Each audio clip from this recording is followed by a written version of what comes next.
আমাদের মধ্যে বেশিরভাগ মানুষ সেই পরম শক্তিতে, সেই পরমেশ্বরের ওপর আস্থা রাখি, আর সেই জন্য আমরা বারবার মন্দিরে যাই, পুজো অর্চনা করি, নৈবেদ্য অর্পণ করি। কিন্তু অত্যন্ত গুরুত্বপূর্ণ একটা বিষয়ে আমরা ভুলে যাই, আর সেটা হলো যে পাষাণের সেই প্রতিমা যা মন্দিরে স্থাপন করা হয়েছে, তাদের মধ্যে আমরা ঈশ্বরকে খুঁজে পাবো না যতক্ষণ না বাড়িতে বিরাজমান ঈশ্বর অর্থাৎ আমাদের মাতা পিতা, তাদেরকে আমরা সেবা করছি।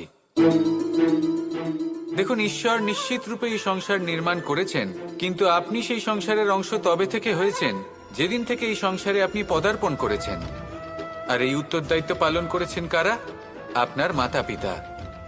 ঈশ্বর আছেন এই ভাবনা আপনার মধ্যে জাগ্রত হয়েছে আপনার মাতা পিতার মাধ্যমে।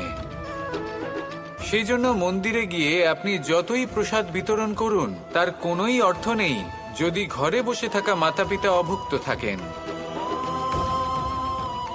মন্দিরে গিয়ে পরমেশ্বরকে প্রসন্ন করার পূর্বে ঘরে বিরাজমান ঈশ্বর মানে আপনার মাতা পিতা, তাদের সেবা করুন, তাদের প্রসন্ন করুন।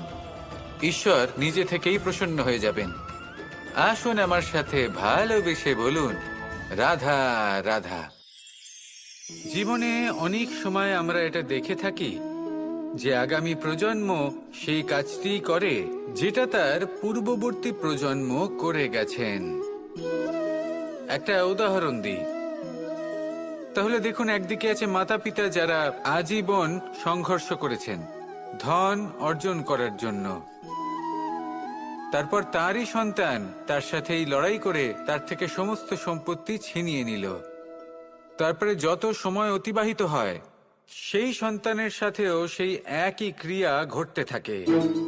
তার সন্তান তার সমস্ত সম্পত্তি ছিনিয়ে নেয়। তাহলে এমন কি সঞ্চয় করবেন যা পরবর্তী প্রজন্মকে দিয়ে যেতে পারেন, সেই বিষয়ে ভাবুন। ভেবে দেখুন, এই যে ধন সঞ্চয় আপনি করছেন, এর আসলে লাভ কি?